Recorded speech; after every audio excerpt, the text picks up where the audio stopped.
Epístola de Paulo a Timóteo, capítulo 2. Segunda Epístola de Timóteo, capítulo 2, verso 14 a 18.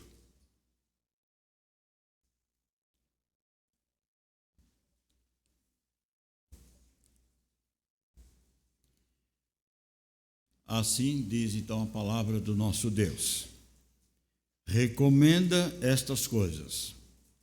Dá testemunho solene a todos perante Deus, para que evitem contendas de palavras que para nada aproveitam, exceto para a subversão dos ouvintes. Procura apresentar-te a Deus aprovado, como obreiro que não tem de que se envergonhar, que maneja bem a palavra da verdade. Evita igualmente os falatórios inúteis e profanos, pois os que o dele usam passarão a impiedade ainda maior. Além disso, a linguagem deles corrói, como um câncer, entre os quais se inclui Himeneu e Fileto. Esses se desviaram da verdade, asseverando que a ressurreição já se realizou e estão pervertendo a fé de alguns. Irmãos, que alegria nós temos como povo de Deus, como família da fé, a oportunidade quando podemos, como hoje, como sempre fazemos dominicalmente, algumas vezes ao sábado, cultos de ações de graça, de louvor e adoração a Deus. Fazemos isso porque algo extraordinário aconteceu comigo e com você, quando um dado momento da história da nossa vida, o Senhor veio até você e a mim e o trouxe para a sua glória, para o seu louvor. A obra redentora de Cristo aplicou na minha vida, desvendando para mim, para você, as nossas mazelas, os nossos pecados, mas apontando também para nós de que Cristo Jesus morreu pelos nossos pecados. Nós temos essa alegria no nosso coração, porque uma vez agora regenerado, transformado pela graça e poderosa do nosso Deus, nosso coração se alegra em poder cultuar e bendizer o nome do Senhor. E na caminhada da nossa vida cristã, nós vamos deixando de ser crianças espirituais para nos tornar pessoas maduras, alcançando a maturidade da vida cristã. Cada dia que passa, pouco a pouco, nós vamos crescendo em graça e conhecimento do Senhor e dando assim a nós, pela graça de Deus na nossa vida, um certo equilíbrio da nossa vida cristã. Mas mesmo que toda a nossa trajetória da vida cristã, nós encontramos ali e acolá momentos difíceis, que a igreja passa, que enfrenta e que muitas vezes é necessário um cuidado maior, uma atenção maior pela liderança da igreja, pelo conselho da igreja, pelos pastores da igreja, também pela vida dos nossos seminaristas que se levantam também como homens de Deus para ensinar e para falar da grandeza e das maravilhas que Deus tem dado na sua palavra. O texto que nós temos aqui em foco é uma palavra final de um velho apóstolo, de um homem que já está nos seus últimos dias de vida. Já não há mais esperança por parte dele de uma libertação da cadeia, a não ser a morte que estava próxima, iminente ali na sua vida. Mas ele lembra de várias pessoas importantes que marcaram a sua vida, homens e mulheres, que foram pessoas especiais do seu ministério, desde a sua conversão, desde da sua primeira caminhada ali da igreja de Antioquia, depois das suas viagens missionárias. Mas algumas pessoas muito mais próximas, muito mais perto dele, entre os quais ele tem o seu filho na fé, Timóteo. Timóteo, quando ali foi abraçado por Paulo, ali na igreja de Icônio, Listra, ele é recebido, agora é conduzido com Paulo para as caminhadas missionárias. Paulo vai preparando esse jovem Timóteo para ser um grande pastor. Dado momento, Paulo deixa, por exemplo, Timóteo em algumas igrejas, entre as quais Éfeso, para cuidar, para pastorear, na sua ausência, no seu trabalho itinerante. Mas aqui ele está agora trazendo para Timóteo as últimas palavras de encorajamento, de segurança, de firmeza, do cuidado que deve ter um pastor ou os futuros pastores, dos quais nós temos hoje aqui na igreja os nossos seminaristas. O cuidado que nós precisamos ter na trajetória da nossa vida cristã. O quadro que nos revela, irmãos, mostra que a igreja sempre vai ter problemas seríssimos. Onde está o homem, está o pecado.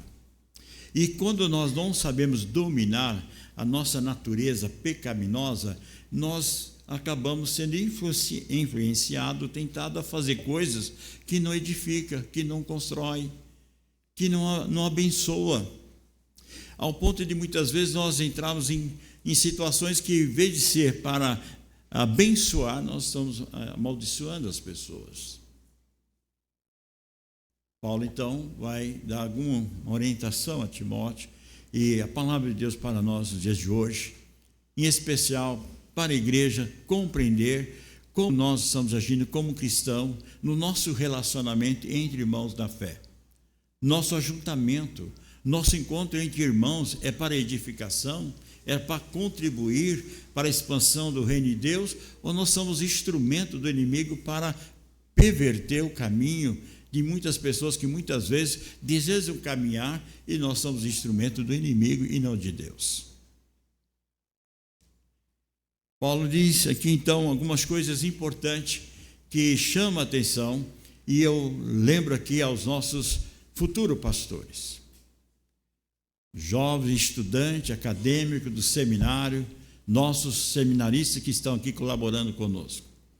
Muitas vezes parece que tão fácil e tão simples o papel de ser pastor, ou quem sabe de cuidar de uma igreja. Certa vez um dos nossos ex-seminaristas, hoje pastor, mais de 20 anos de ministério, em uma das conversas ele diz assim: olha, reverendo, eu era feliz, eu não sabia. Mas por quê? Porque como seminarista, era tranquilo demais, e eu achava que não era tão tranquilo, precisava ser pastor. E agora, sendo pastor, vê a carga, a responsabilidade que pesa sobre os meus ombros e também do meu conselho no pastoreio da igreja. Há momentos difíceis, irmãos. Há momentos que muitas vezes a igreja pode estar na sua maior tranquilidade, na sua paz, lá com a sua família, e quando está a liderança da igreja, o conselho da igreja, o pastor da igreja, na aflição, nas dificuldades, ali e acolá, resolvendo situações que muitas vezes foi causada por infantilidade e por falta de maturidade espiritual. Paulo então vai dizer a Timóteo: olha, eu quero deixar algumas coisas para você, preste bem atenção. Olha, quais são os perigos que você vai ter pela frente na caminhada do seu ministério. E vou recomendar isso para você. Uma das coisas que ele começa aqui então a dizer, para entender aí a caminhada da vida de um líder, de um servo de Deus, e para a igreja toda ser abençoada, ele diz, olha, ele diz assim, evite contendas de palavras que para nada aproveitam. Irmãos, evite contendas de palavras que nada aproveitam. Parece que há em nós, irmãos, não aquele desejo de ver este ou esta pessoa, este ou aquela vida nos caminhos do Senhor. Às vezes as pessoas começam a congregar na igreja e por algum tempo se alegra o seu coração, está feliz porque está congregando na igreja, há um desejo no seu coração de tornar-se até membro e conhecer mais a palavra de Deus, mas alguém me disse assim, olha, cuidado, olha, não é bem assim que você está pensando. Irmãos, nós temos que tomar cuidado naquilo que nós falamos, naquilo que nós estamos dizendo às pessoas, porque o rei Salomão diz que de todas essas coisas nós prestaremos contas diante do Supremo Deus. A nossa vida na igreja do Senhor, quando Deus nos traz como o povo de Deus, regenerado, transformado, é para nos tornarmos bênção na igreja do Senhor. Paulo está dizendo: olha, Timóteo, tome cuidado, evita contenda de palavras que nada aproveitem, exceto para a subversão dos ouvintes. Ou seja, para que essas contendas e essas palavras, elas não trazem proveito nenhum, pelo contrário, leva de mal a pior, trazendo destruição, e o resultado é destruir a obra de Deus. Quantas igrejas sofrendo hoje, quantas famílias da fé, no contexto geral, sofrendo por questões de egoísmo, de inveja, de soberba, ou tantas outras coisas, e não abre mão disso. Prefere ser uma pedra de tropeço na igreja do que ser bênção na igreja. Ali está o pastor, ali está o conselho da igreja, ali está a junta, correndo de um lado do outro para apaziguar, para trazer paz, para trazer a igreja a volta aos princípios da palavra de Deus. Paulo disse: Timóteo, eu estou recomendando essas coisas, preste bem atenção. Olha, algo mais sério ainda que vem pela frente: falatórios inúteis e profanos. Verso 16 diz que evita igualmente os falatórios inúteis e profanos, pois o que deles usam passarão a impiedade ainda maior. Ou seja, o resultado não é para se tornar semelhante a Deus, mas sim trazer consequências trágicas, difíceis para o rebanho do Senhor. Muitos anos atrás, um pastor da igreja de Vila Mariana, reverendo Eudes Coelho, pastor, foi da igreja Vila Mariana, quando começou o seu ministério em uma da igreja lá na região do estado de Pernambuco, ele disse que uma das igrejas que ele começou o pastorado, havia duas fileiras como nós temos aqui, a fileira A e a fileira B. O irmão chegava e olhava: onde está fulano? Eu não sento, vou para o outro lado, não quero papo com ele, eu quero comunhão com Deus, mas não quero com ele. Como que nós podemos ter comunhão com Deus se não temos comunhão com o próximo? Como nós estamos falando que amamos a Deus, mas não amamos o nosso próximo? Então nós muitas vezes agimos assim. A nossa vaidade dá lugar para o inimigo trabalhar, ao ponto de assim: se meu irmão estiver aqui, eu não sentarei perto dele em hipótese alguma, mas eu quero participar da mesa do Senhor, eu quero tomar comunhão. Como assim? Irmãos, é sério. Esses irmãos que usam linguagem profana, elas não constroem, elas não edificam, são coisa oca, resultado é de impiedade, e muitas vezes trazendo dor e sofrimento no ministério do pastor, dos futuros pastores que estão aqui. E nós muitas vezes, irmãos, e deve ser um canal de bênção, nós vamos para a casa de Deus para provocar do que abençoar. Estou indo para a igreja. O que é que você vai fazer? Hoje eu quero escolher um irmão lá para poder envenená-lo. Paulo disse: Timóteo, você vai encontrar isso na igreja.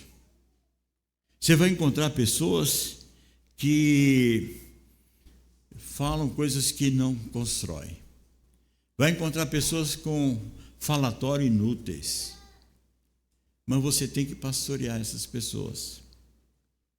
E você tem que gastar tempo com essas pessoas. E às vezes você vai embora para a glória e as coisas ficam aí para um outro pastor cuidar. Momentos difíceis, irmãos. A nossa igreja caminha pelo seu cinquentenário. Nós estamos vivendo este ano do nosso jubileu de ouro. Mas não foi tão simples, não foi tão tranquilo. Nós enfrentamos nessa jornada muitas coisas difíceis, de rebeldia. Quantas vezes o irmão levantando contra o eleito de Deus, contra a liderança da igreja, porque simplesmente foi chamado para andar de conformidade à palavra de Deus. Mas eu não quero. Então se levanta contra. Difamação de um presbítero, desrespeito de um diácono da igreja. Mas é nessa caminhada tão dolorosa e difícil que o Senhor foi abençoando, porque Deus foi usando outras vidas na sua maturidade espiritual, dando condições para crescer em graça e conhecimento do Senhor, outras vidas que vão chegando na igreja. E é pela misericórdia de Deus, tão somente a misericórdia de Deus, nós estamos comemorando os nossos 50 anos. Mas uma outra coisa que chama atenção aqui, irmãos, que Paulo diz, olha, eu vou dar até 2 nomes para você. Cuidado com esses 2 nomes, eu vou te dar.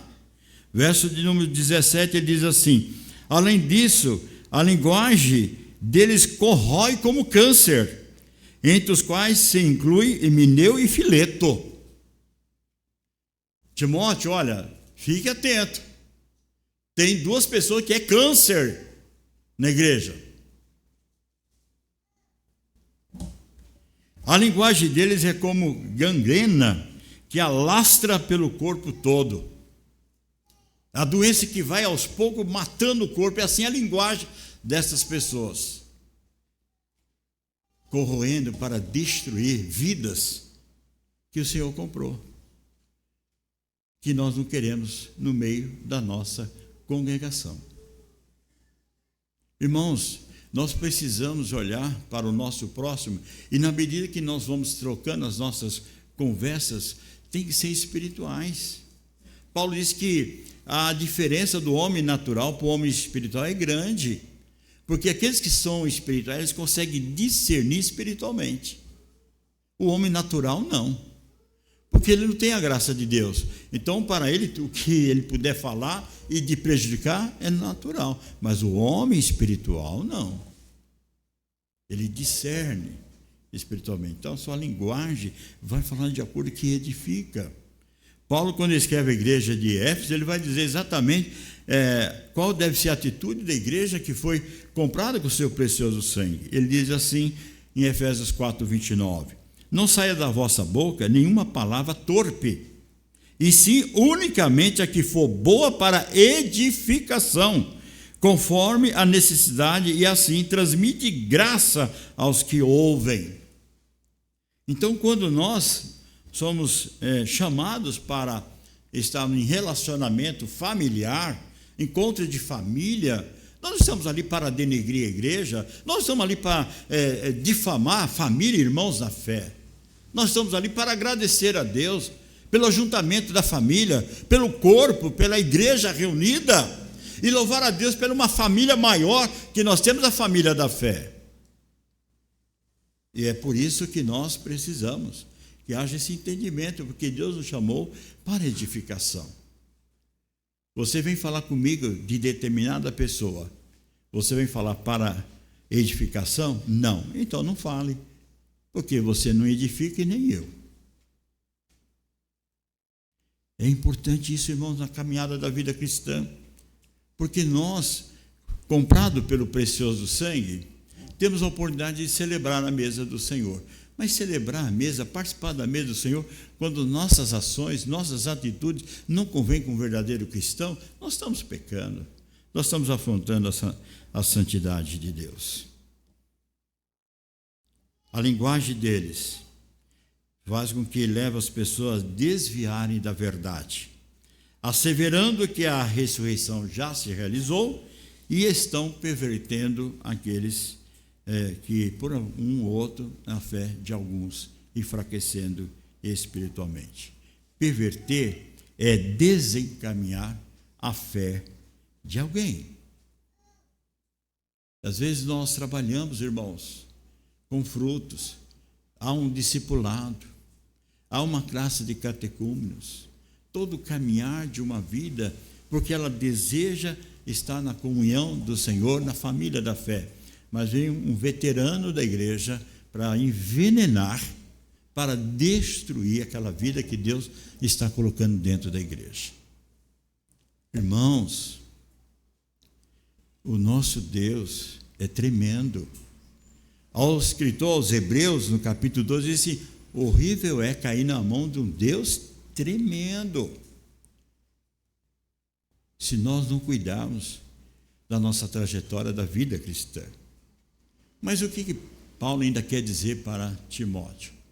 Para que esse líder, a liderança em geral da igreja, possa caminhar bem na sua vida cristã. Quais seriam as características, então, essenciais do servo fiel a Deus? Para que a igreja caminhe como essa tem caminhado, apesar das lutas, vitoriosamente no Senhor. O verso 15, então, diz 3 grandes verdades para o líder. Em especial, nessa noite, nós queremos agradecer a Deus, porque dia 8 de setembro foi dia do seminarista. E a nossa igreja chega ao número de 30 pastores que foram ex-seminaristas, hoje são pastores atuantes, abençoando vidas e família nos rincões de nossa pátria. Mas passaram por esta família, e vocês foram bênção na vida desses pastores. A igreja é testemunho de várias vezes, os pastores disseram aqui: vocês foram bênção na nossa vida, na nossa família.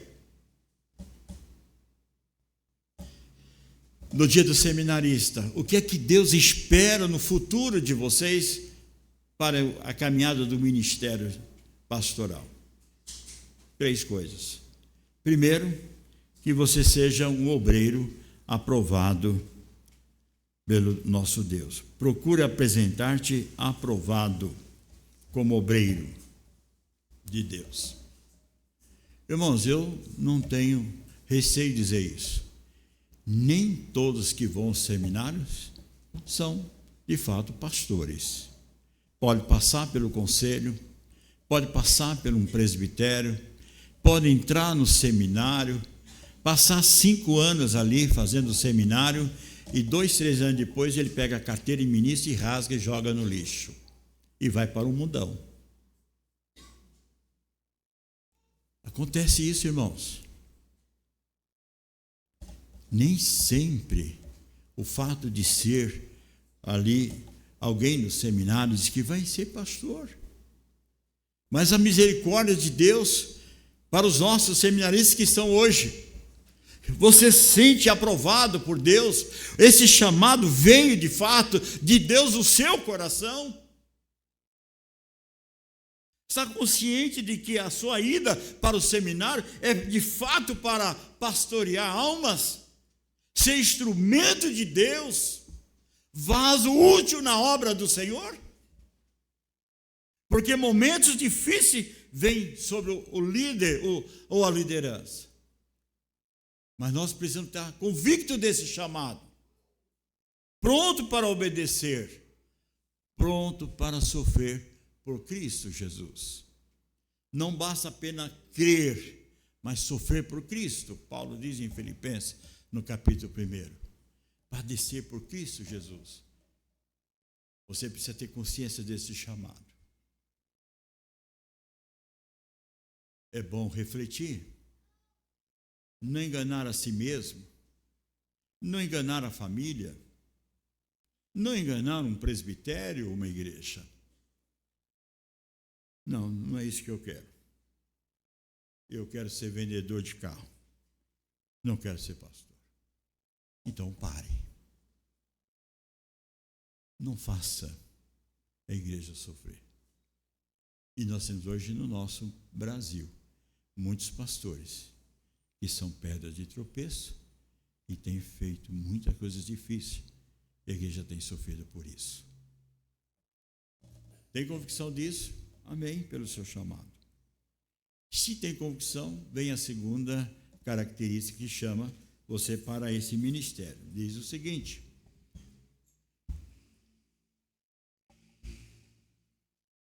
que não tem de que se envergonhar.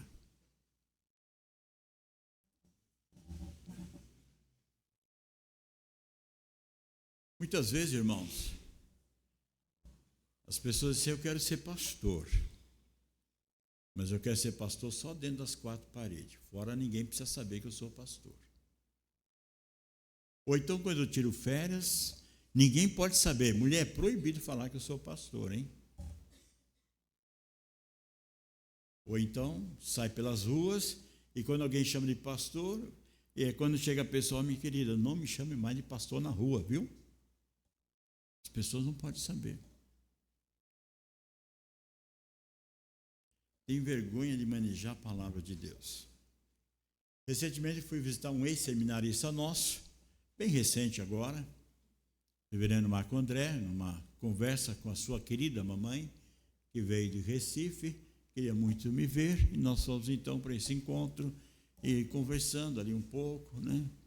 Depois, lá no gabinete, ele falou assim: reverendo, olha que bênção tem sido a nossa igreja, que bênção tem sido a nossa igreja, porque Deus tem usado irmãos e irmãs que saem pela rua, saem semeando a palavra de Deus, vão de casa em casa, falam das verdades do Senhor, usa a sua empresa, usa a sua loja para testemunhar o evangelho da graça do Senhor. E a pergunta é: nós fazemos isso? Você já saiu um dia da semana para dizer assim: agora eu vou semear a palavra de Deus, eu não tenho vergonha. Lembro das palavras do apóstolo Paulo, quando ele diz, lá em Romanos 1:16, não me envergonhe do evangelho de Cristo Jesus, é poder de Deus para todo aquele que nele crer. Mas muitas vezes, nós, líderes, ficamos envergonhados. Nós não queremos falar de Jesus. E se nós não queremos, a igreja também não. O desafio é nosso. Então, você que é chamado, aprovado pelo Senhor, não só como líder, mas como membro da igreja, nós temos que manejar, ou seja, temos que falar de Jesus, não temos vergonha de falar do Evangelho de Cristo Jesus. E por fim, a bênção de manejar bem a palavra da verdade. Conhecereis a verdade, e a verdade vos libertará. Nós temos falado daquilo que Jesus fez na nossa vida. Não falar do que Jesus fez na vida dos outros, mas na minha vida.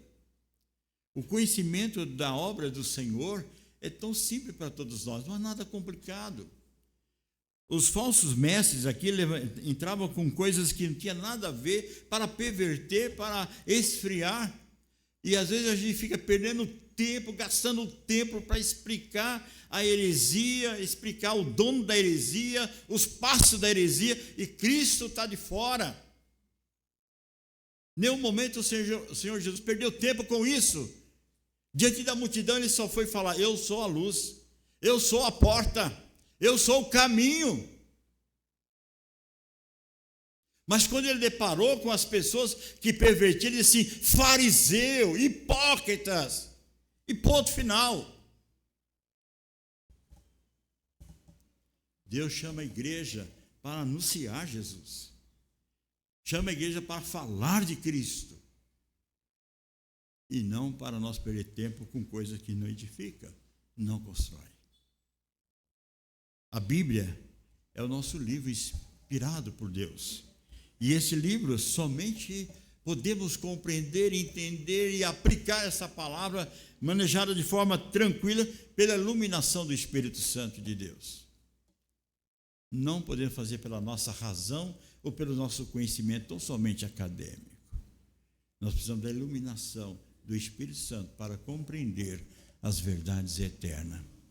João diz: examinais a Escritura, porque dela testificam de mim. Palavra de Deus é a Bíblia de forma progressiva, sim, e aos pouco nós vamos conhecendo os desígnios de Deus na caminhada da nossa vida cristã. A gente vê isso acontecendo.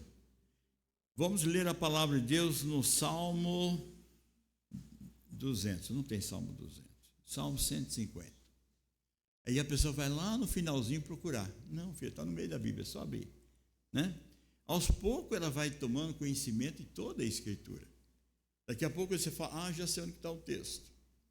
Já sei o versículo de cor e até a referência bíblica.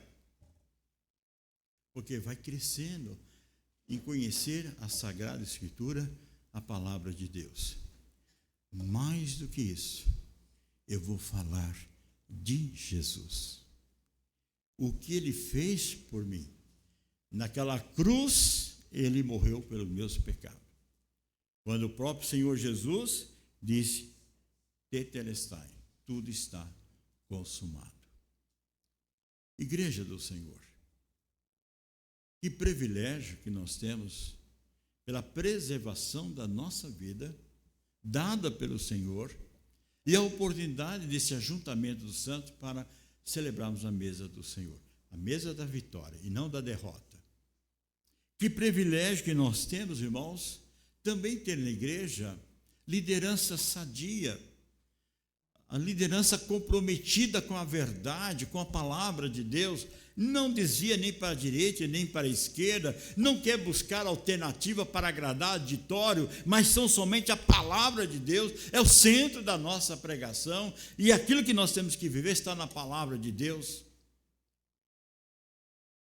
Diz a Sagrada que o céu e terra passarão, mas as minhas palavras não. No Sermão do Monte o Senhor diz sim, sim, não, não, o que passar disso é do maligno. Paulo diz a Timóteo, olha, você vai enfrentar isto. Essas coisas vão estar presentes no seu ministério. Mas seja um obreiro aprovado.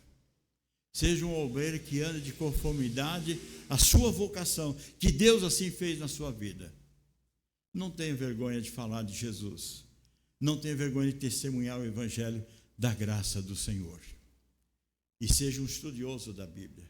Maneja bem a palavra da verdade para falar aos ouvintes o que o Senhor fez em sua vida, em minha vida, na vida do povo de Deus. Irmão, nesta noite, participemos da mesa do Senhor, mas com esse compromisso de ser um servo fiel, seja pastor, presbítero, diácono, seminarista, e você, irmão e irmã em Cristo Jesus.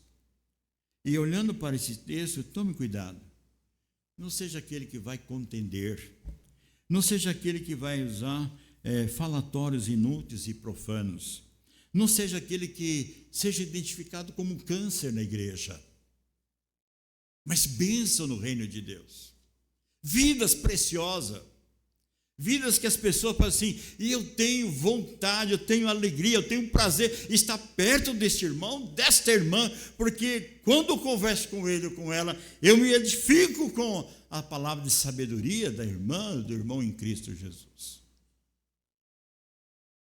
É isso, igreja. É um lugar de bênção, de união. E quem faz isso também é o Senhor, que nos une para nós sermos um em Cristo, como Ele fez na oração sacerdotal. Sejamos um em Cristo, como eu e o Pai somos um. Que a graça do Senhor nos abençoe, que faça da nossa liderança, como tem feito ao longo de 50 anos, fiel à Sagrada Escritura.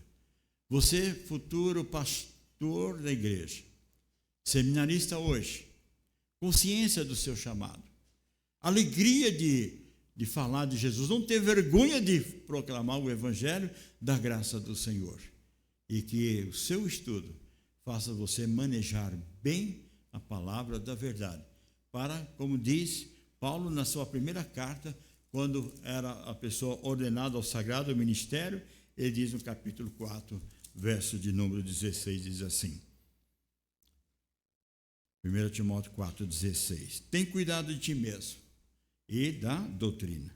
Continue nesses deveres, porque fazendo assim, salvará tanto a ti mesmo como aos teus ouvintes. Ou seja, você será, nós seremos, bênção na obra do Senhor. O Espírito Santo aplicará a obra da redenção nos pecadores, mas Deus usou você como instrumento para pregar as boas novas do Evangelho. Que Deus assim nos abençoe na sua infinita graça. Amém.